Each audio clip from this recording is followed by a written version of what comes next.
Hi friends, എല്ലാവർക്കും online ക്ലാസ്സിലേക്ക് സ്വാഗതം. ഇന്ന് നമ്മൾ ഡിസ്കസ് ചെയ്യുന്നത് second time evaluation Christmas exam 2023-24 health and physical education, art education, work education question paper ഡിസ്കഷനാണ്.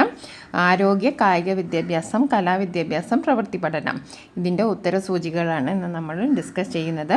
മലയാളത്തിൻ്റെ ആൻസറും ഇതിൽ പറയുന്നുണ്ട്. ക്വസ്റ്റ്യൻ പേപ്പർ ലഭ്യമല്ലാത്തതിന് ക്വസ്റ്റ്യൻ പേപ്പർ ഉൾപ്പെടുത്തിയിട്ടില്ല. എല്ലാവരുടെയും കയ്യിൽ ക്വസ്റ്റ്യൻ പേപ്പർ ഉണ്ടായിരിക്കും.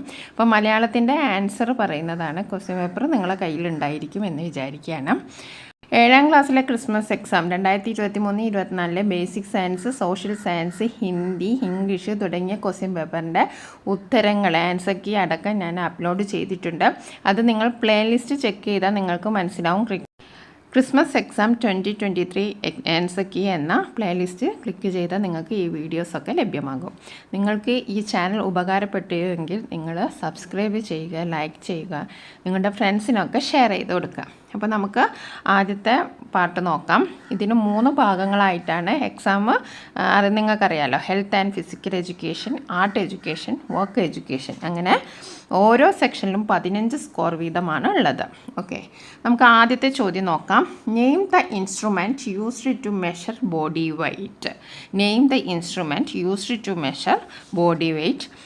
4 ഓപ്ഷൻസ് ആണ് തന്നത്. ശരീരഭാരം അളക്കാൻ ഉപയോഗിക്കുന്ന ഉപകരണത്തിൻ്റെ പേരെന്ത്? Disc type weighing machine, disc type weighing machine, metre scale, stadiometer, thermometer. Okay, അപ്പോൾ ഇതിൽ കറക്റ്റ് ആൻസർ ഏതാണ്? Correct answer disc type weighing machine. Disc type weighing machine. ഒന്നാമത്തെ ചോദ്യത്തിൻ്റെ ഉത്തരം എന്താണ്? ഓപ്ഷൻ എ ആണ്. ഇനി രണ്ടാമത്തെ ചോദ്യം നോക്കാം. The ability of heart and lungs for getting oxygen while engaging prolonged physical exercise or other activities is called. മലയാളത്തിൽ ദൈർഘ്യമേറിയ കായിക പ്രവർത്തനങ്ങളിലോ മറ്റു പ്രവർത്തനങ്ങളിലോ ഏർപ്പെടുമ്പോൾ ഓക്സിജൻ ലഭ്യമാക്കാനുള്ള ഹൃദയത്തിൻ്റെയും ശ്വസന വ്യവസ്ഥയുടെയും കഴിവാണ്. 4 ഓപ്ഷൻസ് ആണ് തന്നിരിക്കുന്നത്. Cardio respiratory endurance, flexibility, agility, speed. അപ്പോൾ ഏതാണ്? ഹൃദയ ശ്വസനക്ഷമത, അയവ്, ചുറുചുറുക്ക്, വേഗത. ഇതിലേതാണ് കറക്റ്റ് ആൻസർ? ഹൃദയ ശ്വസനക്ഷമത, അതായത് കാർഡിയാക് റെസ്പിറേറ്ററി എൻഡ്യൂറൻസ്. ഇതാണ് ഇതിൻ്റെ ആൻസർ. ഓക്കെ, ഇനി മൂന്നാമത്തെ ചോദ്യം നോക്കാം. The method used to measure flexibility of joints. Flexibility of joints, സന്ധികളുടെ ചലന സ്വാതന്ത്ര്യത്തിൻ്റെ തോതായ അയവ് പരിശോധിക്കാൻ ഉപയോഗിക്കുന്ന മാർഗം. Sit and reach, sit up, push up, pull up. ഏതാണ് correct answer? Sit and reach. Okay, sit and reach. ഇനി അടുത്ത ചോദ്യം നോക്കാം. 4ാമത്തെ ചോദ്യം. A physical activity practised with or without music for a long time is. സംഗീതത്തോടൊപ്പമോ അല്ലാതെയോ താളാത്മകമായി ദീർഘനേരം ചെയ്യാൻ കഴിയുന്ന കായിക പ്രവർത്തനമാണ്. First option aerobics, second cycling, 3ാമത്തെ യോഗ, 4ാമത്തേത് സ്വിമ്മിങ്. അപ്പം നമുക്കറിയാം എന്താണ് എയറോബിക്സ്. ഓക്കെ, ഇനി അടുത്ത ക്വസ്റ്റ്യൻ നോക്കാം. 5ാമത്തെ ചോദ്യം. Dash helps us to get away from lifestyle diseases.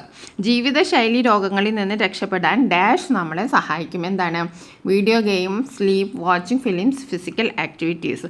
അപ്പോൾ നമുക്ക് ഓപ്ഷൻ വായിച്ചാൽ തന്നെ അറിയാം എന്താണ്. ഫിസിക്കൽ ആക്ടിവിറ്റീസാണ് നമ്മളെ ലൈഫ് സ്റ്റൈൽ ഡിസീസസിൽ നിന്നൊക്കെ അകറ്റി നിർത്താൻ സഹായിക്കുന്നത്. അപ്പോൾ മലയാളത്തിൽ കായിക പ്രവർത്തനങ്ങൾ. ഓക്കെ, അപ്പോൾ 4 ചോദ്യങ്ങൾക്ക് ഉത്തരം എഴുതിയാൽ മതി. 1 നിങ്ങളുടെ ഓപ്ഷനാണ്. നിങ്ങൾക്കറിയാവുന്ന 4 ചോദ്യങ്ങൾക്ക് ഉത്തരവും എഴുതിയാൽ 4 മാർക്ക് കിട്ടും. ഇനി അടുത്തത് questions 6 to 10. Answer any 4. How will you find body mass index? Body mass index എങ്ങനെയാണ് നിങ്ങൾ കണക്കാക്കുന്നത്? എങ്ങനെയാണ്? BMI = ശരീരഭാരം ബൈ ഉയരം മീറ്റർ സ്ക്വയറിൽ. ഓക്കെ, ശരീരഭാരം കിലോഗ്രാമിലാണ്, ഉയരം മീറ്റർ സ്ക്വയറിൽ. ഓക്കെ, ഇനി അടുത്ത ചോദ്യം നോക്കാം. State whether the given statements are true or false. Playing near a water body which static and deep may cause for a fall into the water. അത് ശരിയാണ്. ഓക്കെ, അപ്പോൾ നമുക്ക് എന്തിടാം? ശരി. എന്നിട്ട് എന്താണ് അതിൻ്റെ മലയാളത്തിൽ വെള്ളം കെട്ടി നിൽക്കുന്ന ആഴമുള്ള സ്ഥലങ്ങൾക്ക് സമീപം ഓടിക്കളിക്കുന്നത് കാൽ വഴുതി വെള്ളത്തിൽ വീഴുന്നതിനിടയാക്കും. അത് ശരി തന്നെയല്ലേ? പിന്നെ അടുത്ത ചോദ്യം നോക്കാം. It never causes breathing problems even if one keeps food in the mouth while swimming. ഭക്ഷണം വായിലിട്ടുകൊണ്ട് നീന്തുന്നത് ഭക്ഷണം തൊണ്ടയിൽ കുരുങ്ങി ശ്വാസ തടസ്സം ഉണ്ടാക്കില്ല. അത് തെറ്റാണ്. ഓക്കെ, ഇനി അടുത്ത ചോദ്യം നോക്കാം. Write two safety equipments used for swimming. സ്വിമ്മിങ്ങിന് ഉപയോഗിക്കുന്ന 2 സേഫ്റ്റി മെഷേഴ്സ് ഏതൊക്കെയാണെന്നാണ് ചോദിച്ചിരിക്കുന്നത്. ഏതൊക്കെയാണ്? Life buoy, life jacket. എന്തെഴുതാം? Life buoy, life jacket. ഇനി അടുത്ത ചോദ്യമാണ്, what are the benefits of Trikonasanam? ത്രികോണാസനത്തിൻ്റെ ബെനഫിറ്റ്സ് എന്തൊക്കെയാണ്? ഓക്കെ, അപ്പോൾ നമുക്ക് ഇവിടെ എഴുതാം. നമ്മുടെ ടെക്സ്റ്റ് ബുക്കിലുള്ള തന്നെയാണ്. Trikonasana gives flexibility and strength to the back muscles. It relieves back pain. It strengthens the muscles of the hip and legs. Trikonasana helps to decrease the fat deposited in the hip. It helps to develop concentration also. അപ്പോൾ നമുക്ക് എന്തൊക്കെ എഴുതാം? പിൻഭാഗത്തെ പേശികൾക്ക് അയവും ബലവും ലഭിക്കുന്നു. പുറംവേദന അകറ്റുന്നു. അരക്കെട്ടിൽ അടിഞ്ഞുകൂടിയ കൊഴുപ്പിൻ്റെ അളവ് കുറയ്ക്കുന്നു. കാലുകളിലെയും അരക്കെട്ടിലെയും പേശികൾക്ക് ബലം ലഭിക്കുന്നു. ഏകാഗ്രത വർദ്ധിപ്പിക്കുന്നു. ഓക്കെ, അപ്പോൾ ഇത് 9ാമത്തെ ചോദ്യത്തിൻ്റെ ഉത്തരമാണ്. What are the benefits of Trikonasanam? Okay, ഇനി അടുത്ത ക്വസ്റ്റ്യൻ നോക്കാം. What are the physical activities that help to increase maintain physical fitness? What are the physical activities that help increase and maintain physical fitness? അതായത് കായികക്ഷമത നിലനിർത്തുന്നതിനും വർദ്ധിപ്പിക്കുന്നതിനും ആവശ്യമായ കായിക പ്രവർത്തനങ്ങൾ എന്തെല്ലാം? 10ാമത്തെ ചോദ്യം അതാണ്. അതിന് ഉത്തരം നമുക്ക് എഴുതാം. സൈക്ലിംഗ്, പിന്നെ walking, okay, jogging, swimming, stretching. എന്തൊക്കെയാണ്? സൈക്ലിംഗ്, നടത്തം, ഓട്ടം, ജോഗിങ്, നീന്തൽ, സ്ട്രെച്ചിങ്. ഇതൊക്കെ നമുക്ക് എഴുതാം. Walking, jogging, swimming, rope skipping, stepping, okay, stretching exercise, aerobic exercise, breathing exercise. ഇതിലേതെങ്കിലും 4 എഴുതിയാൽ മതി.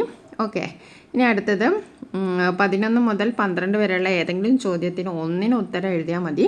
Describe the positive changes a person gain by engaging in games and physical activities. അതായത് കളികളിലും കായിക പ്രവർത്തനങ്ങളിലും ഏർപ്പെടുമ്പോൾ ഉണ്ടാകുന്ന 3 ഗുണപരമായ മാറ്റങ്ങൾ. അതല്ലെങ്കിൽ എക്സ്പ്ലെയിൻ 3 ബെനഫിറ്റ്സ് ഓഫ് സ്വിമ്മിങ്. സ്വിമ്മിങ്ങിൻ്റെ 3 ബെനഫിറ്റ്സ്. അപ്പോൾ നമുക്ക് ആദ്യത്തെ ചോദ്യം നോക്കാം. സ്വിമ്മിങ്ങിൻ്റെ ബെനഫിറ്റ്സ് ഏതാണെന്ന് നോക്കാം. Swimming is a great exercise. Swimming എന്ന് പറയുന്നത് മികച്ച ഒരു വ്യായാമമാണ്. Sports performance increases. കായികക്ഷമത വർദ്ധിപ്പിക്കുന്നു. Rescue victims of accidents. ആരെങ്കിലും വെള്ളത്തിൽ വീണു പോയാൽ രക്ഷിക്കാനൊക്കെ കഴിയും. It can also help the body lose fat. കൊഴുപ്പ് ഉരുക്കിക്കളയാൻ ഇത് സഹായിക്കുന്നു. ഇപ്പോൾ മലയാളത്തിൽ എന്തൊക്കെ എഴുതാം? മികച്ച വ്യായാമമാണ് നീന്തൽ. കായികക്ഷമത വർദ്ധിക്കുന്നു. വെള്ളത്തിൽ വീണുണ്ടാകുന്ന അപകടങ്ങൾ ഒഴിവാക്കാം. അപകടത്തിൽപ്പെട്ടവരെ രക്ഷിക്കാം. കൊഴുപ്പില്ലാതാക്കാനും ശരീരത്തിൻ്റെ ആഹാരഭംഗി വർദ്ധിപ്പിക്കാനും സഹായിക്കുന്നു. മത്സര ഇനമായി പങ്കെടുക്കാൻ കഴിയും. മാനസികോല്ലാസം ലഭിക്കുന്നു. ഏതെങ്കിലും 3 പോയിൻറ്റ്സ് മാത്രം എഴുതിയാൽ മതി. പിന്നെ നമ്മളോട് ചോദിച്ചിരിക്കുന്ന 11ാമത്തെ ചോദ്യം എന്തായിരുന്നു? കളികളിലും കായിക പ്രവർത്തനങ്ങളിലും ഏർപ്പെടുമ്പോൾ ഉണ്ടാകുന്ന 3 ഗുണപരമായ മാറ്റങ്ങൾ അല്ലേ? Describe the positive changes a person gain by engaging in games in physical. അത് നമുക്ക് എന്തെഴുതാം? Physical fitness is essential for engaging in recreational activities and doing daily routine. Physical fitness is essential for healthy living. Increases immunity. Social relationships are strengthened. ഇതിൽ ഏതെങ്കിലും 3 point എഴുതിയാൽ മതി. മലയാളത്തിലുള്ള ചോദ്യത്തിൻ്റെ ഉത്തരം എന്താണ്? കായികക്ഷമത വർദ്ധിപ്പിക്കുന്നു. രോഗപ്രതിരോധ ശേഷി വർദ്ധിപ്പിക്കുന്നു. സാമൂഹിക ബന്ധങ്ങൾ ശക്തിപ്പെടുന്നു. പരസ്പര ധാരണ വർദ്ധിക്കുന്നു. മാനസികോല്ലാസം വർദ്ധിക്കുന്നു. പ്രതികരണ ശേഷി വർദ്ധിക്കുന്നു. ഏതെങ്കിലും ശരിയായ 3 ഉത്തരം മാത്രം എഴുതിയാൽ മതി.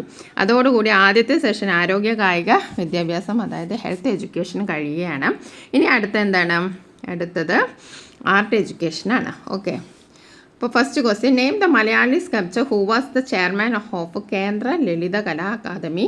ബാലനമ്പ്യാർ, മീര മുഖർജി, പുലക് ബിശ്വാസ്, AS നായർ. അപ്പോൾ കറക്റ്റ് ആൻസർ ഏതാണ്?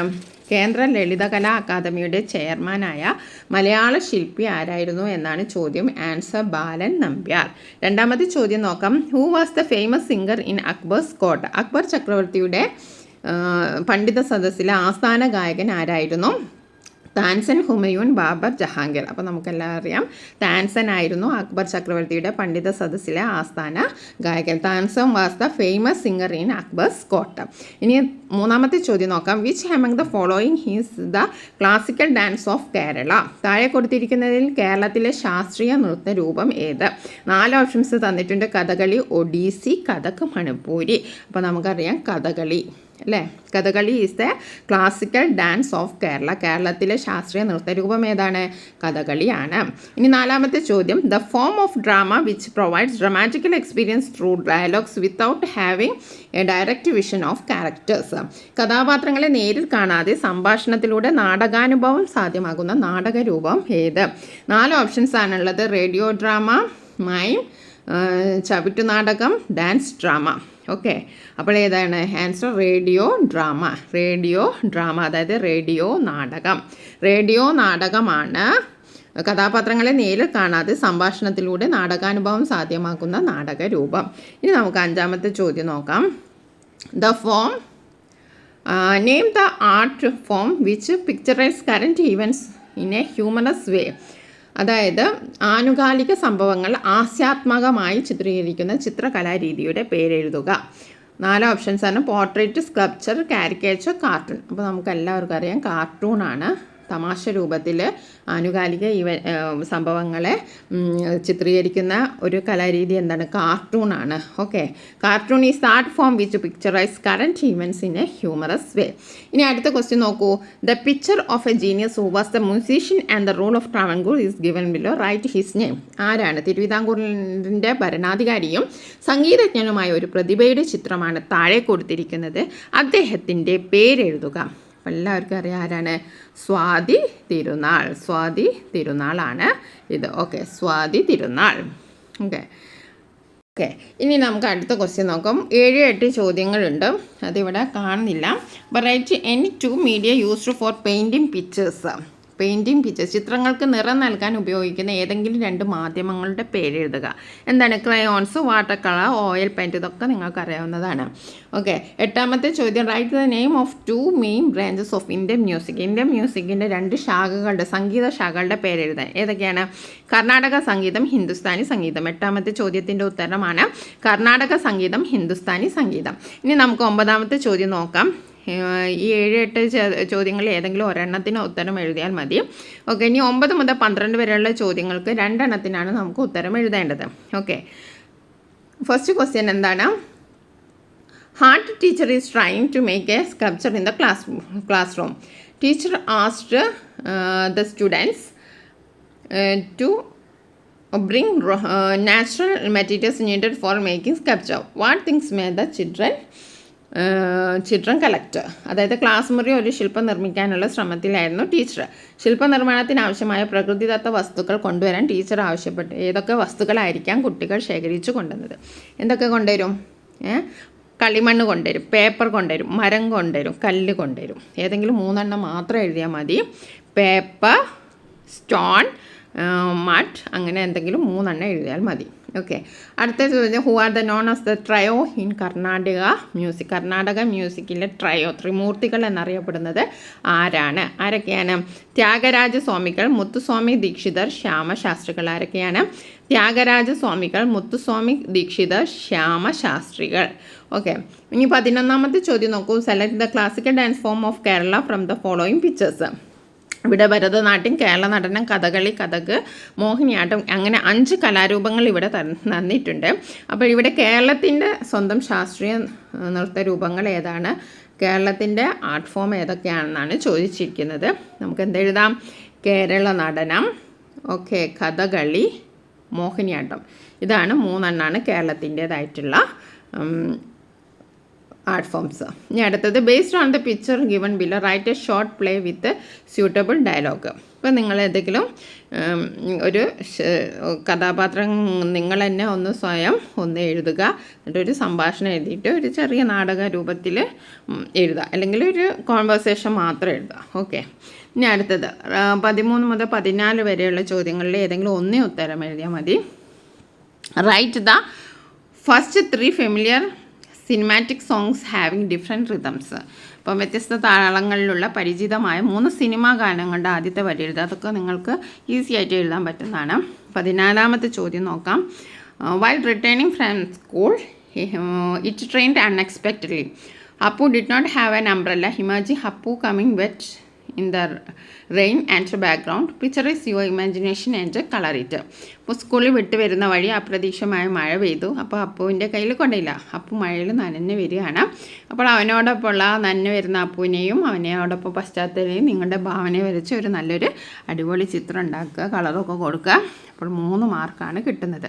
അപ്പോൾ ഇതിൻ്റെ 2ാമത്തെ സെഷനും കഴിഞ്ഞു. കലാവിദ്യാഭ്യാസം, അതായത് ആർട്ട് എഡ്യൂക്കേഷൻ കഴിഞ്ഞു. ഇനി 3ാമത്തെ ആണ് വർക്ക് എഡ്യൂക്കേഷൻ. ഓക്കെ, വർക്ക് എഡ്യൂക്കേഷനിൽ ആദ്യത്തെ 1 മുതൽ 5 വരെയുള്ള ചോദ്യങ്ങൾക്ക് 4 ഉത്തരം എഴുതിയാൽ മതി. ഫസ്റ്റ് ക്വസ്റ്റ്യൻ ഇതാണ്. Which is the long lasting material used in a stencil painting.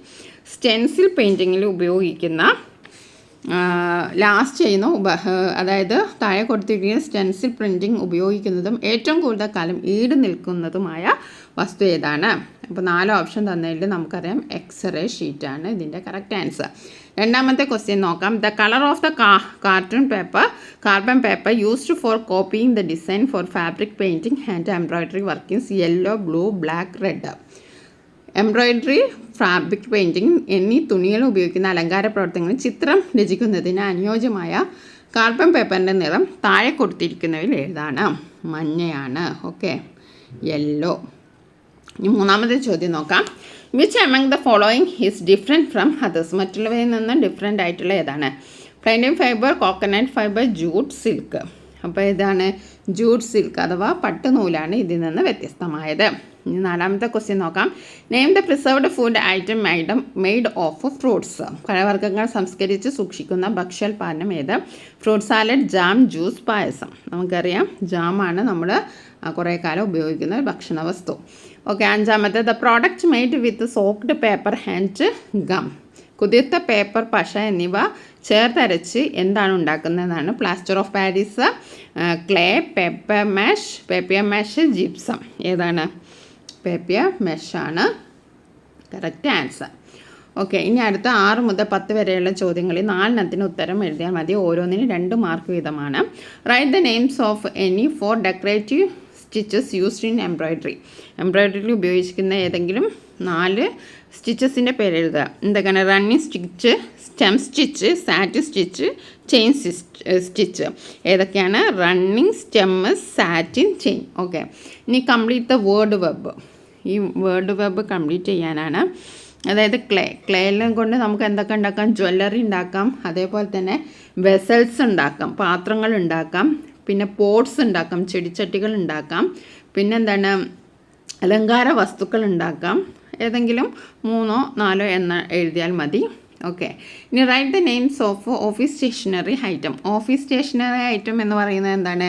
Office file, അതേപോലെ envelope, flexi file, writing board. Okay, ഒക്കെ എഴുതാം.